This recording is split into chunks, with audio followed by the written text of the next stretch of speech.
So forced ഓസിലേഷൻ്റെ കേസിൽ നമ്മൾ പറയുന്നൊരു പ്രോപ്പർട്ടിയാണ് റെസൊണൻസ് എന്ന് പറയുന്ന പ്രോപ്പർട്ടി. സോ നമ്മൾ ആംപ്ലിറ്റ്യൂഡിൻ്റെയും ഫ്രീക്വൻസി അല്ലേ, ഫോഴ്സ്ഡ് ഫ്രീക്വൻസി പിയും ഇപ്പം നമ്മൾ പറഞ്ഞു ആംപ്ലിറ്റ്യൂഡും ഫോഴ്സ്ഡ് ഫ്രീക്വൻസിയും തമ്മിൽ റിലേഷൻ ഉണ്ട് അല്ലേ.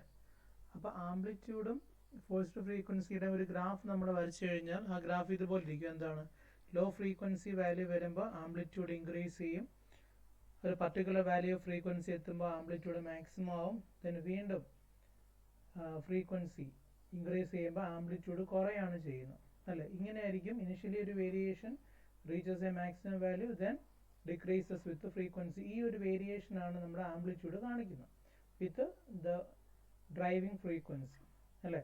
അപ്പോൾ റെസൊണൻസ് എന്താണെന്ന് ചോദിച്ചാൽ ഏതെങ്കിലും ഒരു പർട്ടിക്കുലർ വാല്യൂ ഓഫ് പിയിൽ അല്ലെ, ഏതോ ഒരു പർട്ടിക്കുലർ വാല്യൂ ഓഫ് പിയിൽ ആംപ്ലിറ്റ്യൂഡ് ഓഫ് ദി ഓസിലേഷൻ എന്ന് പറയുന്നത് എന്ത് ചെയ്യും, മാക്സിമം ആവും. സോ ഈ ഒരു പ്രോപ്പർട്ടിയെ പറയുന്ന പേരാണ് resonance. So for a particular value of driving frequency the amplitude of the oscillator becomes maximum. This property is called resonance, and the frequency for which the amplitude becomes maximum is called a resonant frequency. So നമുക്ക് എന്താ എഴുതിയിരിക്കുന്നത് നോക്കാം. As we increase p, amplitude of the driven oscillator increases and becomes a maximum value at a particular value of p. അതാണ് പറഞ്ഞത് അല്ലേ, increases becomes a maximum at a particular value of p. The amplitude then decreases with further increase of p as shown in figure. So then എന്ത് ചെയ്യും, amplitude frequency അനുസരിച്ച് കുറയാണ് ചെയ്യുന്നത്. So this phenomenon where for a particular frequency, driving frequency, the amplitude of the forced oscillator becomes a maximum is called a resonance. So for a particular frequency, forced frequency, the amplitude becomes maximum is called a resonance, and the frequency at which the resonance occurs is called a resonant frequency. അത് നമ്മൾ P R വെച്ച് represent ചെയ്യും. അപ്പോൾ amplitude എത്രമാത്രം maximum ആവും, അതുപോലെ തന്നെ P ആറിൻ്റെ വാല്യൂ എന്താണ്, ഇത് രണ്ടുമാണ് നമ്മൾ ഇതിനകത്ത് കാൽക്കുലേറ്റ് ചെയ്യുന്നത്. സോ നമ്മൾ ആംപ്ലിറ്റ്യൂഡിൻ്റെ ഇക്വേഷൻ എഴുതാം. Amplitude A is equal to F zero divided by root of omega zero square minus P square whole square plus 4c square P square. ഇതാണ് നമ്മുടെ എക്സ്പ്രഷൻ എന്ന് പറയുന്നത്. ഇനി നമ്മളിങ്ങനെ വിചാരിക്കുക, ആംപ്ലിറ്റ്യൂഡ് മാക്സിമം ആവണം അല്ലേ. ആംപ്ലിറ്റ്യൂഡ് മാക്സിമം ആവണമെങ്കിൽ എന്ത് ചെയ്യണം, നമ്മുടെ ഡിനോമിനേറ്റർ ടേം എന്താവണം, മിനിമം ആവണം അല്ലേ. ഡിനോമിനേറ്റർ മിനിമം ആകുമ്പോഴല്ലേ നമ്മുടെ എ എന്ന് പറയുന്ന വാല്യൂ മാക്സിമം ആവുന്നത്. ഫോഴ്സ് മാക്സിമം ആയിരിക്കണം, എഫ് സീറോ മാക്സിമം ആവണം. ഡിനോമിനേറ്റർ നോക്കുകയാണെങ്കിൽ ഡിനോമിനേറ്റർ മിനിമം ആയിരിക്കണം അല്ലേ. സോ ഡിനോമിനേറ്റർ മിനിമം ആയിരിക്കണം. ഡിനോമിനേറ്റർ മിനിമം ആണെന്ന് വെച്ചാൽ അതിൻ്റെ മീനിങ് എന്താ, നമുക്ക് വേണമെങ്കിൽ അതിനെ സീറോക്ക് ഇക്വേറ്റ് ചെയ്യാം, പക്ഷെ കറക്റ്റ് സീറോ ആണെന്ന് പറയാനുള്ള പോസിബിലിറ്റി നമ്മുടെ കയ്യിൽ ഇല്ലാത്തതുകൊണ്ട് മിനിമം ആണെന്ന് മാത്രമേ, ഡിനോമിനേറ്റർ മിനിമം ആവണം എന്ന് മാത്രമേ പറയാൻ പറ്റൂ. അപ്പോൾ ഒരു ക്വാണ്ടിറ്റി മിനിമം ആവണം എന്ന് വെച്ചാൽ, സോ എക്സ് മിനിമം ആവണം എന്ന് വെച്ചാൽ അതിൻ്റെ മീനിങ് എന്താ, D X by D T എന്തായിരിക്കണം, ഫസ്റ്റ് ഡെറിവേറ്റീവ് എന്ന് പറയുന്നത് എന്തായിരിക്കണം, സീറോ ആയിരിക്കണം. അപ്പോൾ ഒരു ക്വാണ്ടിറ്റി മിനിമം ആണെങ്കിൽ അതിൻ്റെ first derivative with respect to a variable which depends അല്ലേ. അപ്പോൾ എക്സ് ഡിപ്പെൻഡ് ചെയ്യുന്ന ടി ആണെങ്കിൽ നമുക്ക് ഇങ്ങനെ പറയാനേ പറ്റും, D X by D T first derivative of the quantity minimum equal to zero ആയിരിക്കണം. ഇതാണ് മിനിമത്തിൻ്റെ കണ്ടീഷൻ എന്ന് പറയുന്നത്. ഇവിടെ നമുക്കത് അപ്ലൈ ചെയ്യാം.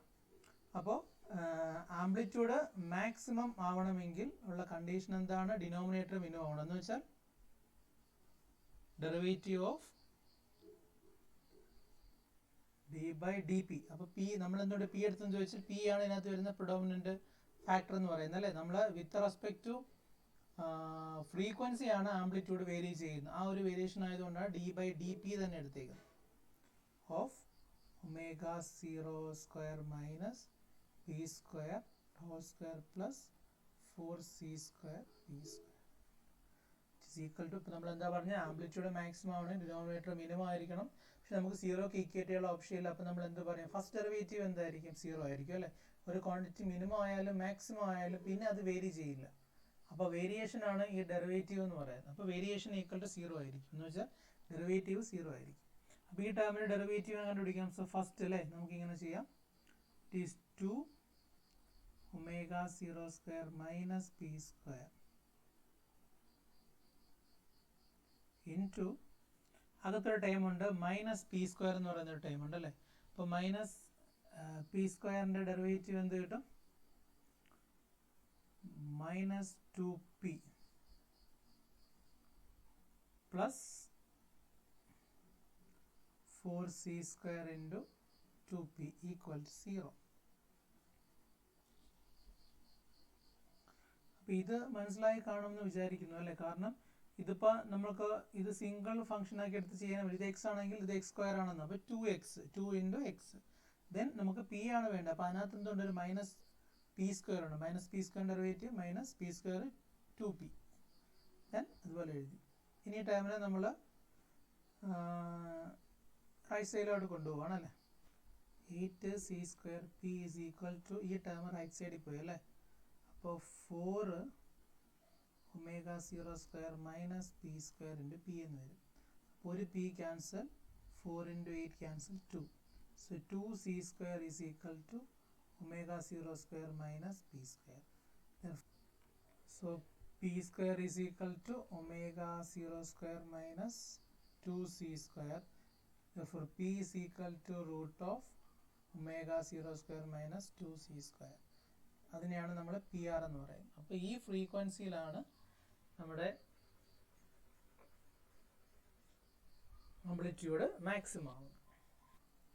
ഇനി മാക്സിമം ആംപ്ലിറ്റ്യൂഡിൻ്റെ വാല്യൂ കൂടെ നമുക്ക് കാൽക്കുലേറ്റ് ചെയ്യണം. അപ്പോൾ ഞാൻ എഴുതാം. നമ്മുടെ എയുടെ വാല്യൂ എന്തായിരുന്നു? It is f0 divided by root of omega 0 square minus P square whole square plus 4c square P square. Changes to a r അല്ലെ. എ ആർ എന്ന് വെച്ചാൽ എന്താണ്? The amplitude at resonance. f0 divided by root of omega 0 square minus പിക്ക് പകരം p R എന്ന് കൊടുക്കണം. P R square whole square plus 4c square p R square. Then p ആറിന് പകരം നമ്മുടെ വാല്യൂ എത്രയാണ്? പി ആറിൻ്റെ value omega 0 square minus 2c square substitute ചെയ്യുക. പി ആറിൻ്റെ വാല്യൂ നമ്മൾ ഇതിനകത്തേക്ക് സബ്സ്റ്റിറ്റ്യൂട്ട് ചെയ്യുന്നു. So f0 divided by root of omega 0 square minus അല്ലേ. പി ആർ എന്ന് പറയുന്ന ഈ ടേം ആണെങ്കിൽ പി ആർ സ്ക്വയർ എന്ന് പറയുന്നത് ഇതിൻ്റെ സ്ക്വയർ ആണ് അല്ലേ. അപ്പോൾ omega 0 square minus 2c square എന്ന് വരും. ഇവിടെ ഒരു മൈനസ് ഉണ്ട്. അപ്പോൾ എന്തായി? Omega 0 square plus 2c square whole square plus 4c square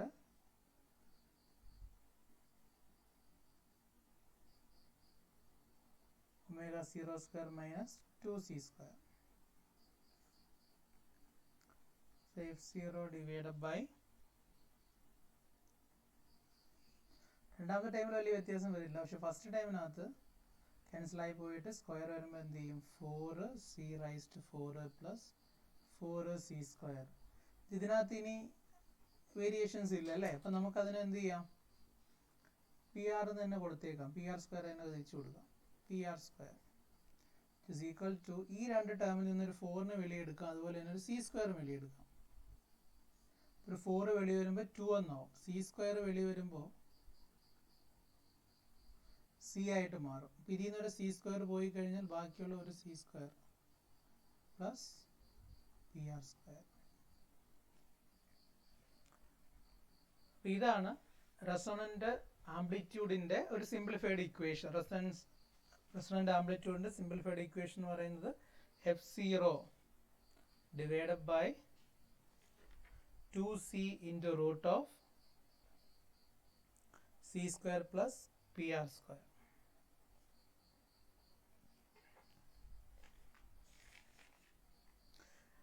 ഇനി നമ്മുടെ റെസൊണന്റ് ഫ്രീക്വൻസി വേരിയേഷൻസ് അല്ലേ. റെസൊണന്റ് ഫ്രീക്വൻസിയുടെ വേരിയേഷൻസിൻ്റെ സ്റ്റഡിയാണ് നമ്മൾ ചെയ്യാൻ പോകുന്നത്. അപ്പോൾ അതിന് നമുക്ക് ആംപ്ലിറ്റ്യൂഡ് ഒന്നുകൂടെ എഴുതണം. Amplitude is equal to f0 divided by root of omega 0 square minus P square whole square plus 4c square P square അല്ലേ. അപ്പോൾ നമുക്കറിയാം amplitude of the oscillator depend ചെയ്യുന്ന ഫാക്ടേഴ്സ് എന്ന് പറയുന്നത് f0 ഉണ്ട്, c ഉണ്ട്, p ഉണ്ട്. അതല്ലാതെ വരുന്നൊരു ഇമ്പോർട്ടൻ്റ് ഫാക്ടറാണ് omega 0 square minus P square എന്ന് പറയുന്ന ഈ ഒരു ഡിഫറൻസ് അല്ലേ. അപ്പോൾ നമ്മൾ പറയും പോലെ പിയുടെയും ഒമേഗ 0യുടെയും വേരിയേഷൻ അനുസരിച്ചിട്ട് ഈ റെസൊണന്റ് ആംപ്ലിറ്റ്യൂഡ് വേരി ചെയ്യും അല്ലേ. അപ്പോൾ ഈ ഡിഫറൻസ് വളരെ ചെറുതാണെങ്കിൽ, ഈ ഡിഫറൻസ് ഒരുപാട് ചെറുതാണെങ്കിൽ എന്ത് ചെയ്യും? ആംപ്ലിറ്റ്യൂഡിന് എന്ത് സംഭവിക്കും? ആംപ്ലിറ്റ്യൂഡ് എന്ന് പറയുന്നത് ഇപ്പം നമ്മുടെ പറയുന്ന ഈ ഡിഫറൻസ് ആണ്. ഈ ഡിഫറൻസ് വളരെ ചെറുതായി കഴിഞ്ഞാൽ ഡിനോമിനേറ്റർ എന്ത് ചെയ്യും? വീണ്ടും ചെറുതാവും അല്ലേ. ഡിനോമിനേറ്റർ ചെറുതായി കഴിഞ്ഞാൽ ആംപ്ലിറ്റ്യൂഡ് എന്ത് ചെയ്യും? ഇൻക്രീസ് ചെയ്യും. മനസ്സിലായോ? അപ്പോൾ ഈ ഒരു ഡിഫറൻസ് എന്ന് പറയുന്നത് നമ്മൾ പറയും പോലെ ഒരു ഇമ്പോർട്ടൻ്റ് ഫാക്ടറാണ്. അപ്പോൾ ഡിഫറൻസ് കുറയുന്നതനുസരിച്ച് ഈ ഡിനോമിനേറ്റർ ചെറുതായിക്കൊണ്ട്, ഡിഫറൻസ് കൂടുമ്പോൾ എന്ത് ചെയ്യും? ഡിനോമിനേറ്റർ വലുതാവും. അപ്പോൾ ഡിഫറൻസ് കുറയുമ്പോൾ ഡിനോമിനേറ്റർ എന്ത് ചെയ്യും? ചെറുതാവും. ഡിനോമിനേറ്റർ ചെറുതാവുമ്പോൾ ആംപ്ലിറ്റ്യൂഡ് എന്ത് ചെയ്യും? ഇൻക്രീസ് ചെയ്യും. അപ്പോൾ ആ ഒരു വേരിയേഷൻ, അതായത് ഈ പിയുടെയും ഒമേഗ 0യുടെയും വേരിയേഷൻ എന്ന് പറയുന്നത് നമ്മുടെ ആംപ്ലിറ്റ്യൂഡിനെ ഒരുപാട് ഇൻഫ്ലുവൻസ് ചെയ്യും. അപ്പോൾ അങ്ങനെയാണെങ്കിൽ എങ്ങനെയാണ് ഈ ഒമേഗയുടെയും പിയുടെയും വാല്യൂസ് ആംപ്ലിറ്റ്യൂഡിനെ ഇൻഫ്ലുവൻസ് ചെയ്യുന്നതെന്നാണ് നമ്മൾ പറയാൻ പോകുന്നത്. അപ്പോൾ ഫസ്റ്റ് വേരിയേഷൻ എന്ന് പറയുന്നത് p is very much less than omega 0 ആണെന്ന് വിചാരിക്കുക. എന്ന് വെച്ചാൽ ലോ ഡ്രൈവിംഗ് ഫ്രീക്വൻസിയാണ്. ഡ്രൈവിംഗ് ഫ്രീക്വൻസി വളരെ ലോ ആണ്. അപ്പോൾ ഡ്രൈവിംഗ് ഫ്രീക്വൻസി ലോ ആണെങ്കിൽ നമുക്ക് എന്ത് ചെയ്യാം? ഈ പി എന്ന് പറയുന്ന ടേമിനെ അങ്ങ് നെഗ്ലക്റ്റ് ചെയ്യാം അല്ലേ. പി എന്ന് പറയുന്ന ടേമിനെ അങ്ങ് നെഗ്ലക്റ്റ് ചെയ്യാം. അപ്പോൾ ആംപ്ലിറ്റ്യൂഡ് എങ്ങനെ എഴുതും?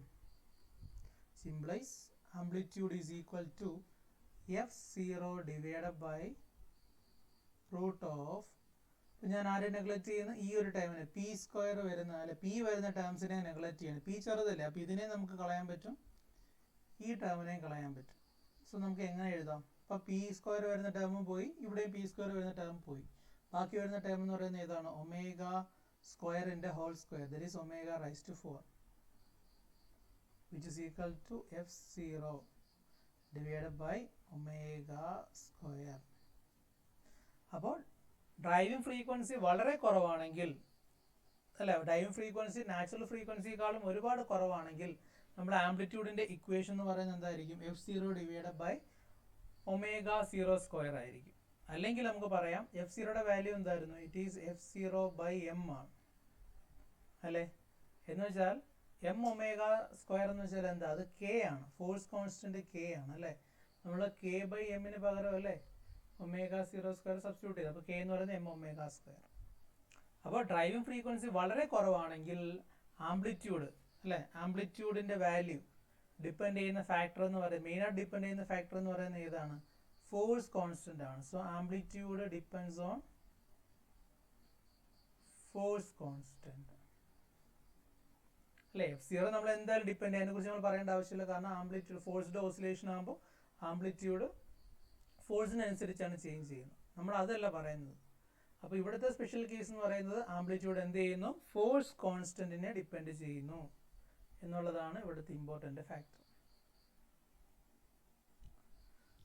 രണ്ടാമത്തെ കേസിൽ p is equal to omega 0 ആണെന്ന് വിചാരിക്കുക. അപ്പോൾ നമ്മൾ ആംപ്ലിറ്റ്യൂഡ് ഇക്വേഷൻ എഴുതാം.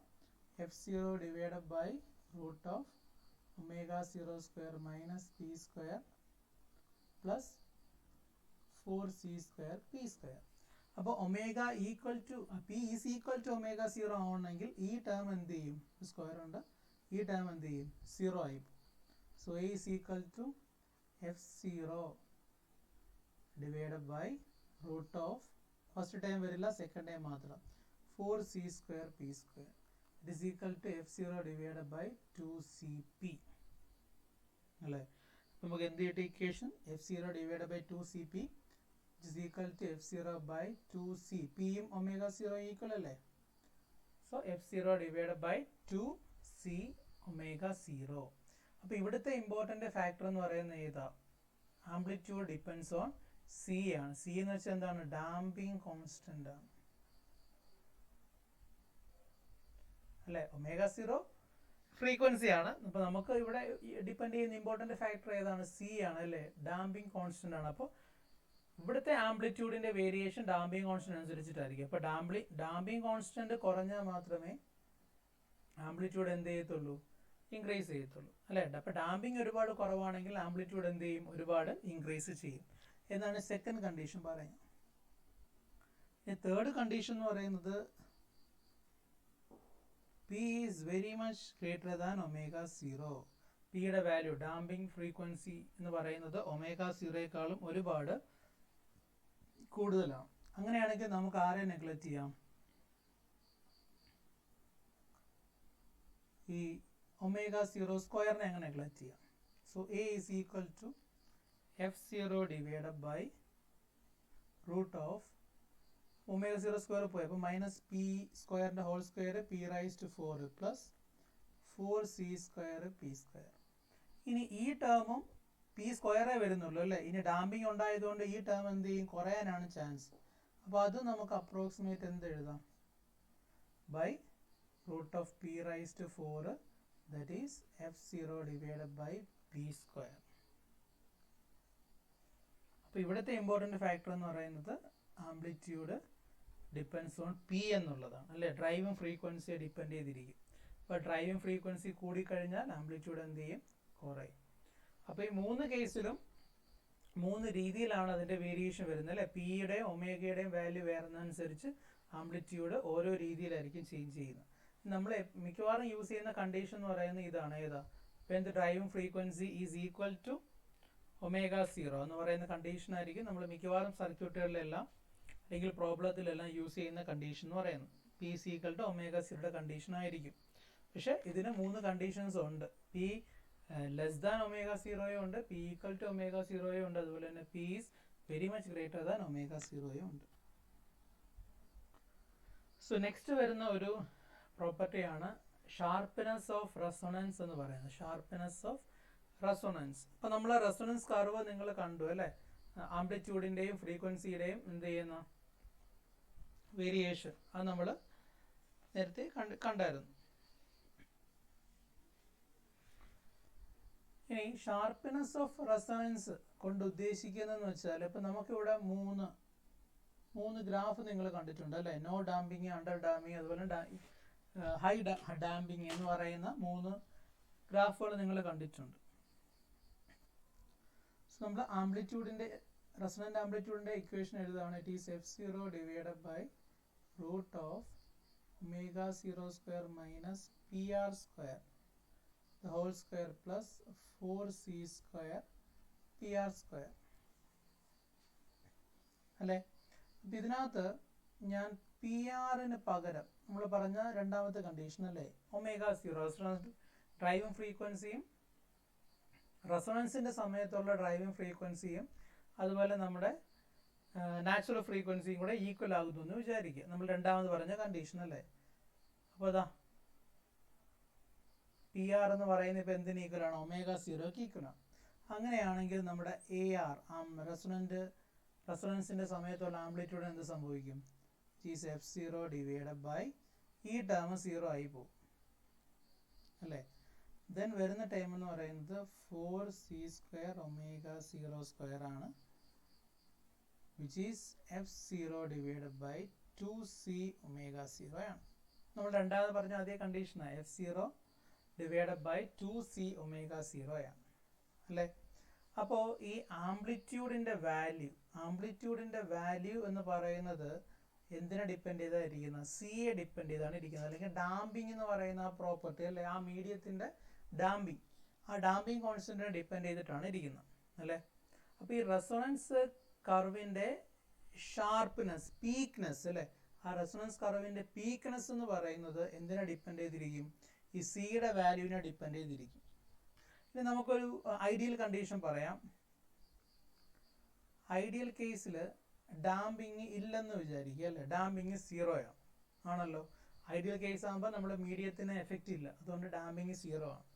അങ്ങനെയാണെങ്കിൽ അതിൻ്റെ റെസൊണന്റ് ഫ്രീക്വൻസി എന്തായിരിക്കും? ഇപ്പോൾ 1/0 വരും. 1/0 എന്ന് പറയുന്നത് ഇൻഫിനിറ്റ് വരും അല്ലേ? അപ്പോൾ ഐഡിയൽ കേസിൽ C 0 ആണെങ്കിൽ എന്താണ് നമ്മുടെ റെസൊണൻസ് കർവിൻ്റെ ആംപ്ലിറ്റ്യൂഡ് എന്ന് പറയുന്നത് ഇൻഫിനിറ്റ് ആയിരിക്കും. പിന്നെ C 0 അല്ല, സിയുടെ വാല്യൂ എന്ത് ചെയ്യാണ്? സിക്ക് ഒരു സ്പെസിഫിക് വാല്യൂ ഉണ്ട്, നമ്മളെ മീഡിയത്തിന് ഡാമ്പിങ് ഉണ്ട്, അതുകൊണ്ട് സിക്ക് ഒരു സ്പെസിഫിക് വാല്യൂ കാണും. പക്ഷേ ഐഡിയൽ കേസിൽ C 0 ആയതുകൊണ്ട് AR നമ്മുടെ ആംപ്ലിറ്റ്യൂഡ് ഇൻഫിനിറ്റ് ആയി പോകും അല്ലേ? ഇനി സിയുടെ വാല്യൂ കൂടുന്നതനുസരിച്ച് ആംപ്ലിറ്റ്യൂഡ് എന്ത് ചെയ്യും? അപ്പോൾ സിയുടെ വാല്യൂ ഇൻക്രീസ് ചെയ്യുന്നതനുസരിച്ച് ആംപ്ലിറ്റ്യൂഡ് ഡിക്രീസ് ചെയ്ത് വരും. അപ്പോൾ ഈ ഒരു വേരിയേഷനാണ് നമ്മൾ ഇവിടെ കാണിച്ചേക്കുന്നത്, ഈ ഗ്രാഫിൽ കാണിച്ചേക്കുന്നത്. അപ്പോൾ ഈ പറഞ്ഞേക്കുന്ന നോ ഡാമ്പിങ് എന്ന് പറയുന്ന കണ്ടീഷൻ, നോ ഡാമ്പിങ് എന്ന് വെച്ചാൽ C0, ആ സമയത്ത് ആംപ്ലിറ്റ്യൂഡ് എന്താണ്, ഇൻഫിനിറ്റ് അല്ലേ. അപ്പോൾ നമ്മുടെ ഗ്രാഫ് പോയേക്കുന്നുണ്ടോ, ഇവിടെ നിന്ന് സ്റ്റാർട്ട് ചെയ്ത് ഇങ്ങനെ പോയിട്ട് ഇതെവിടെ മീറ്റ് ചെയ്യത്തുള്ളൂ, കാരണം ആംപ്ലിറ്റ്യൂഡ് ഇൻഫിനിറ്റ് ആയതുകൊണ്ട് ഈ ഗ്രാഫ് ഇൻഫിനിറ്റിയിലായിരിക്കും മീറ്റ് ചെയ്യുന്നത്. ദെൻ അതുപോലെ ഡിക്രീസ് ചെയ്ത് വരും അല്ലേ. ഇനി രണ്ടാമത്തെന്ന് വെച്ചാൽ ഡാമ്പിങ് എന്ത് ചെയ്യാണ്, കൂടിക്കൊണ്ടിരിക്കുന്ന കേസസ് ആണ് അല്ലേ. അപ്പോൾ നോ ഡാമ്പിങ് ആകുമ്പോൾ ആംപ്ലിറ്റ്യൂഡ് ഇൻഫിനിറ്റ് ആവും. ദെൻ അണ്ടർ ഡാമ്പിങ് കണ്ടീഷൻ, നമ്മൾ അണ്ടർ ഡാമ്പിങ് കണ്ടീഷൻ വെച്ചിട്ടാണ് ഇത് എക്സ്പ്ലെയിൻ ചെയ്യുന്നത്, അതുകൊണ്ടാണ് അങ്ങനെ പറഞ്ഞിരിക്കുന്നത്. ദെൻ അണ്ടർ ഡാമ്പിങ് അല്ലെങ്കിൽ ലോ ഡാമ്പിങ് എന്ന് വിചാരിക്കുക, ലോ ഡാമ്പിങ് ചെറുതാണ്. അപ്പോൾ ഡാമ്പിങ് ചെറുതാവുന്ന സമയത്ത് എന്ത് ചെയ്യും, ഡാമ്പിങ് 0 ആണെങ്കിൽ ഇൻഫിനിറ്റി, ഡാമ്പിങ് കുറച്ച് ചെറിയ വാല്യൂ ആണെങ്കിൽ ആംപ്ലിറ്റ്യൂഡ് വീണ്ടും കുറയും. ആംപ്ലിറ്റ്യൂഡ് ഇവിടെ എത്തി. ഇനി ഡാമ്പിങ് കൂടുന്നതനുസരിച്ച് എന്ത് ചെയ്യും, ആംപ്ലിറ്റ്യൂഡ് താഴെ വന്നുകൊണ്ടിരിക്കും. അപ്പോൾ ഇവിടെ ആംപ്ലിറ്റ്യൂഡ് ഇൻഫിനിറ്റിയിലായിരുന്നു, ഇവിടെ ആംപ്ലിറ്റ്യൂഡ് ഇവിടെ കിട്ടി, ഇനി അടുത്ത ആംപ്ലിറ്റ്യൂഡ് വീണ്ടും എന്ത് ചെയ്തു, കുറഞ്ഞു. ഇനിയും നമ്മൾ ആംപ്ലിറ്റ്യൂഡ് അങ്ങ് very high value of damping ആണെങ്കിൽ, നമ്മുടെ ഗ്രാഫ് ഇങ്ങനെ ഇരിക്കും, ആംപ്ലിറ്റ്യൂഡ് ഇത് വീണ്ടും കുറയും. മനസ്സിലായോ? അപ്പോൾ അങ്ങനെയാണ് ഇതിന്റെ ഗ്രാഫ് റെപ്രസെന്റ് ചെയ്തത്. അപ്പോൾ ഈ ഷാർപ്പ്നെസ് എന്ന് പറയുന്ന ഗ്രാഫിന്റെ പീക്കായിട്ട് പോകുന്ന ഒരു നേച്ചർ അല്ലെ, ഷാർപ്പ്നെസ് എന്ന് പറയുന്ന ഉറപ്പായിട്ടും സിയെ ഡിപ്പെൻഡ് ചെയ്തിരിക്കും. അപ്പോൾ ഏറ്റവും ഷാർപ്പ് എന്ന് പറയുന്നത് ഈ C0 ആയിട്ടുള്ള ഇൻഫിനിറ്റി കിട്ടുന്ന ഗ്രാഫാണ് ഷാർപ്പ് ആയിട്ട് വരുന്നത്. പക്ഷെ ബാക്കി വാല്യൂ C കൂടുന്നതനുസരിച്ച് അതിന്റെ ഷാർപ്പ്നെസ് കുറഞ്ഞ് എന്ത് ചെയ്യും, അത് ഫ്ലാറ്റ് ആയിട്ട് വന്നുകൊണ്ടിരിക്കും അല്ലേ. നമ്മുടെ പീക്ക് എന്ന് പറയുന്നത് ഫ്ലാറ്റ് ആയിട്ട് മാറിക്കൊണ്ടിരിക്കുന്നത്, ഇവിടെ കുറച്ചും കൂടെ ഫ്ലാറ്റായി, ഇവിടെ വീണ്ടും ഫ്ലാറ്റായി. ഇനി ഒരുപാട് ഡാമ്പിങ് കൂടുമ്പോൾ വീണ്ടും എന്ത് ചെയ്യും, നമ്മുടെ ഗ്രാഫ് ഫ്ലാറ്റായി വന്നുകൊണ്ടിരിക്കും. ഇതാണ് ഷാർപ്പ്നെസ് ഓഫ് റെസൊണൻസ് എന്ന് പറയുന്നത്. ഇതൊരു ഡെഫിനിഷൻ പറയുന്നുണ്ട് ഷാർപ്പ്നെസ് ഓഫ് റെസൊണൻസിന്റെ, the rate of fall of amplitude from its maximum value at resonant frequency on either side of the resonant frequency with the change in driving frequency is referred to as sharpness of resonance. എന്ന് വെച്ചാൽ വേറൊന്നുമില്ല, the rate of change of amplitude ഉണ്ടാകുന്ന rate of change അല്ലേ, on either side of the റെസൊണന്റിന്റെ രണ്ട് സൈഡിലും ഉണ്ടാകുന്ന ആംപ്ലിറ്റ്യൂഡിന്റെ variation അല്ലേ, വിത്ത് change in driving frequency. അപ്പോൾ ഡ്രൈവിംഗ് ഫ്രീക്വൻസി മാറുന്നതനുസരിച്ച് നമ്മുടെ ആംപ്ലിറ്റ്യൂഡിനുണ്ടാകുന്ന, റെസൊണൻസ് കർവില് ആംപ്ലിറ്റ്യൂഡിനുണ്ടാകുന്ന വേരിയേഷൻ, അതിനെയാണ് നമ്മൾ എന്തായിട്ട് പറയുന്നത്, ഷാർപ്പ്നെസ് ഓഫ് റെസൊണൻസ് എന്ന് പറയുന്നത്. അപ്പോൾ സിയുടെ വാല്യൂ ആണ് ഈ ഷാർപ്പ്നെസ്സിനെ ഇൻഫ്ലുവൻസ് ചെയ്യുന്ന ഒരു ഫാക്ടർ എന്ന് പറയുന്നത്. സിയുടെ വാല്യൂ കൂടുന്നതനുസരിച്ച് ഷാർപ്പ്നെസ് കുറഞ്ഞുകൊണ്ടേയിരിക്കും. ഷാർപ്പ്നെസ് പോലെ തന്നെ നമ്മൾ പറയുന്ന ഒരു ക്വാണ്ടിറ്റിയാണ് ക്യൂ ഫാക്ടർ എന്ന് പറയും. ക്യൂ ഫാക്ടർ അല്ലെങ്കിൽ ക്വാളിറ്റി ഫാക്ടർ എന്ന് പറയുന്ന ക്വാണ്ടിറ്റി. ഒരു ഓസിലേറ്ററിന്റെ ക്വാളിറ്റി ഫാക്ടർ അല്ലെങ്കിൽ ക്യൂ ഫാക്ടർ എന്താണെന്ന് ചോദിച്ചാൽ അത് മീൻ ചെയ്യുന്നത് എന്തുമാത്രം എനർജി അതിനകത്ത് സ്റ്റോർ ചെയ്തിട്ടുണ്ട്, ആ എനർജിയിൽ എന്തുമാത്രം എനർജി അതിൽ നിന്ന് ലോസ് ചെയ്യുന്നുണ്ട് അല്ലേ. ഈ ഡാമ്പിങ്ങിന്റെ എഫക്റ്റ് കാരണം എന്തുമാത്രം എനർജി ഒരു സിസ്റ്റത്തിൽ, ഒരു ഓസിലേറ്ററിൽ സ്റ്റോർ ചെയ്തേക്കുന്ന എനർജിയുടെ എന്തുമാത്രം എമൗണ്ട് ആണ് അവിടെ നിന്ന് ലോസ് ചെയ്യുന്നത് എന്ന് കാണിക്കുന്ന ഒരു ടേമാണ് ഈ ക്വാളിറ്റി ഫാക്ടർ എന്ന് പറയുന്നത്. അപ്പോൾ ക്വാളിറ്റി ഫാക്ടർ ഇങ്ങനെ ഡിഫൈൻ ചെയ്തിരിക്കുന്നത് it is equal to 2π times the energy stored by the oscillator divided by the energy lost by the oscillator. അപ്പോൾ ഇങ്ങനെയാണ് നമ്മുടെ ക്വാളിറ്റി ഫാക്ടർ ഡിഫൈൻ ചെയ്തിരിക്കുന്നത്. ഡെഫിനേഷൻ വേണമെങ്കിൽ നമുക്കിങ്ങനെ പറയാം, എങ്ങനെയാണ്, it is 2π times the ratio of the energy stored to the energy lost by the oscillator. ഇനി ക്വാണ്ടിറ്റിയുടെ പ്രത്യേകത എന്ന് വെച്ചാൽ ഇത് രണ്ടും എനർജിയാണ് അല്ലേ, എനർജി ബൈ എനർജിയാണ്. അതുകൊണ്ട് തന്നെ ഇതിനകത്ത് ഡയമെൻഷൻ ഇല്ല. അപ്പോൾ ഡയമെൻഷൻ ലെസ് ആയിട്ടുള്ള ഒരു ക്വാണ്ടിറ്റിയാണ് നമ്മുടെ ക്യൂ ഫാക്ടർ എന്ന് പറയുന്നത്.